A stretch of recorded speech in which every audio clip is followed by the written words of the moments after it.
The Masque of the Red Death by Edgar Allan Poe. The Red Death had long devastated the country. No pestilence had ever been so fatal or so hideous. Blood was its avatar and its seal, the redness and the horror of blood. There were sharp pains and sudden dizziness, and then profuse bleeding at the pores with dissolution. The scarlet stains upon the body, and especially upon the face of the victim, were the pest ban which shut him out of the aid and from the sympathy of his fellow men. And the whole seizure, progress, and termination of the disease were the incidents of half an hour. But the Prince Prospero was happy and dauntless and sagacious. When his dominions were half depopulated, he summoned to his presence 1,000 hale and light-hearted friends from among the knights and dames of his court, and with these retired to the deep seclusion of one of his castellated abbeys. This was an extensive and magnificent structure, the creation of the prince's own eccentric yet august taste. A strong and lofty wall girdled it in. This wall had gates of iron. The courtiers, having entered, brought furnaces and massy hammers and welded the bolts. They resolved to leave means neither of ingress or egress to the sudden impulses of despair or of frenzy from within. The abbey was amply provisioned. With such precautions, the courtiers might bid defiance to contagion. The external world could take care of itself. In the meantime, it was folly to grieve or to think. The prince had provided all the appliances of pleasure. There were buffoons, there were improvisatori, there were ballet dancers, there were musicians, there was beauty, there was wine. All these and security were within. Without was the Red Death. It was toward the close of the 5th or 6th month of his seclusion, and while the pestilence raged most furiously abroad, that the Prince Prospero entertained his 1,000 friends at a masked ball of the most unusual magnificence. It was a voluptuous scene, that masquerade. But first let me tell you of the rooms in which it was held. There were 7. An imperial suite. In many palaces, however, such suites form a long and straight vista, while the folding doors slide back nearly to the walls on either hand, so that the view of the whole extent is scarcely impeded. Here the case was very different, as might have been expected from the Duke's love of the bazaar. The apartments were so irregularly disposed that the vision embraced but little more than one at a time. There was a sharp turn at every 20 or 30 yards, and at each turn a novel effect. To the right and left, in the middle of each wall, a tall and narrow Gothic window looked out upon a closed corridor which pursued the windings of the suite. These windows were of stained glass whose color varied in accordance with the prevailing hue of the decorations of the chamber into which it opened. That at the eastern extremity was hung, for example, in blue, and vividly blue were its windows. The second chamber was purple in its ornaments and tapestries, and here the panes were purple. The third was green throughout, and so were the casements. The fourth was furnished and lighted with orange, the fifth with white, the sixth with violet. The seventh apartment was closely shrouded in black velvet tapestries that hung all over the ceiling and down the walls, falling in heavy folds upon a carpet of the same material and hue. But in this chamber only, the color of the windows failed to correspond with the decorations. The panes here were scarlet, a deep blood color. Now, in no one of the 7 apartments was there any lamp or candelabrum amid the profusion of golden ornaments that lay scattered to and fro or depended from the roof. There was no light of any kind emanating from the lamp or candle within a suite of chambers. But in the corridors that followed the suite there stood, opposite each window, a heavy tripod bearing a brazier of fire that projected its rays through the tinted glass and so glaringly illuminated the room. And thus were produced a multitude of gaudy and fantastic appearances. But in the western or black chamber, the effect of the firelight that streamed upon the dark hangings through the blood-tinted panes was ghastly in the extreme, and produced so wild a look upon the countenance of those who entered that there were few of the company bold enough to set foot within its precincts at all. It was in this apartment also that there stood against the western wall a gigantic clock of ebony. Its pendulum swung to and fro with a dull, heavy, monotonous clang, and when the minute hand made the circuit of the face and the hour was to be stricken, there came from the brazen lungs of the clock a sound which was clear and loud and deep and exceedingly musical, but of so peculiar a note and emphasis that at each lapse of an hour, the musicians of the orchestra were constrained to pause momentarily in their performance, to hearken to the sound. And thus the waltzers, perforce, ceased their evolutions, and there were a brief disconcert of the whole gay company.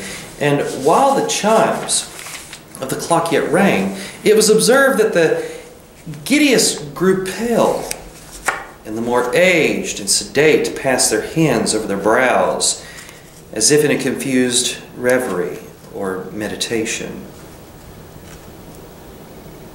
But when the echoes had fully ceased, a light laughter at once pervaded the assembly. The musicians looked at each other and smiled as if their own nervousness and folly made whispering vows each to the other that the next chiming of the clock should produce in them no similar emotion. And then, after a lapse of 60 minutes, which embraced 3,600 seconds of the time that flies, there came yet another chiming of the clock, and then, with the same disconcert and tremulous and meditation as before. But in spite of these things, it was a gay, magnificent revel. The tastes of the Duke were peculiar. He had a fine eye for colors and effects. He disregarded the decora of mere fashion. His plans were bold and fiery, and his conceptions glowed with barbaric luster. There are some who would have thought him mad. His followers felt that he was not. It was necessary to hear and see and touch him to be sure that he was not. He had directed in great part the movable embellishments of the 7 chambers upon occasion of this great fête. And it was his own guiding taste which had given character to the masqueraders. Be sure that they were grotesque. There were much glare and glitter, and piquancy and phantasm, much of what has been since seen in Hernani. There were embecquest figures which, with unsuited limbs and appointments. There were delirious fancies, such as the madman fashions. There were much of the beautiful, much of the wanton, much of the bizarre, something of the terrible, and not a little of that which might have excited disgust. To and fro in the 7 chambers there stalked, in fact, a multitude of dreams. And these, the dreams, writhed in and about, taking hue of the rooms, and causing the wild music of the orchestra to seem as the echo of their steps. And anon there strikes the ebony clock which stands in the hall of the velvet, and then, for a moment, all is still. And all is silent save the voice of the clock. The dreams are stiff frozen as they stand. But the echoes of the chime die away. They have endured but an instant, and a light, half-subdued laughter floats after them as they depart.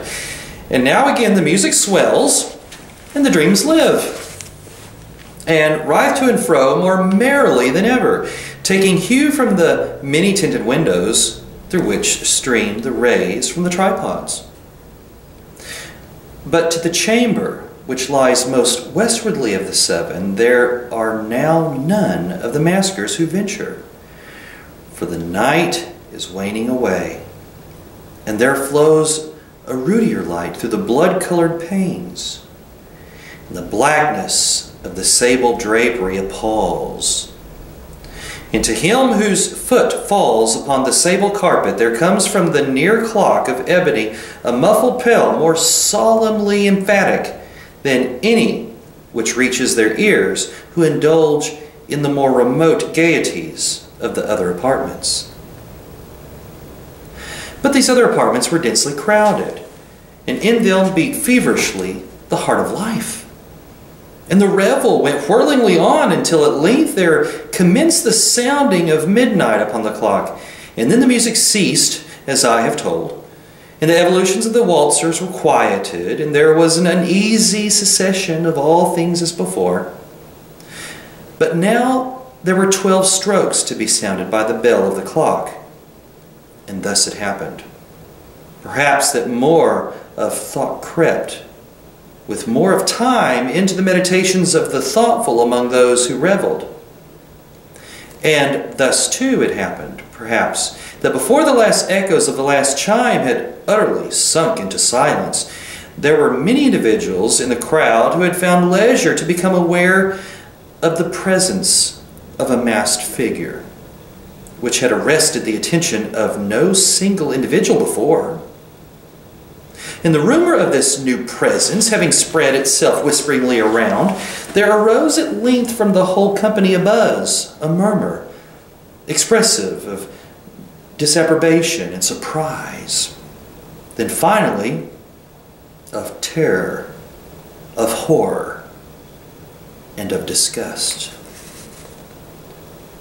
In an assembly of phantasms such as I have painted, it may well be supposed that no ordinary appearance could have excited such sensation. In truth, the masquerade license of the night was nearly unlimited, but the figure in question had out-Heroded Herod, and gone beyond the bounds of even the prince's indefinite decorum. There are chords in the hearts of the most reckless which cannot be touched without emotion. Even with the utterly lost, to whom life and death are equally jests, there are matters of which no jest can be made. The whole company indeed seemed now deeply to feel that in the costume and bearing of the stranger neither wit nor propriety existed. The figure was tall and gaunt and shrouded from head to foot in the habiliments of the grave.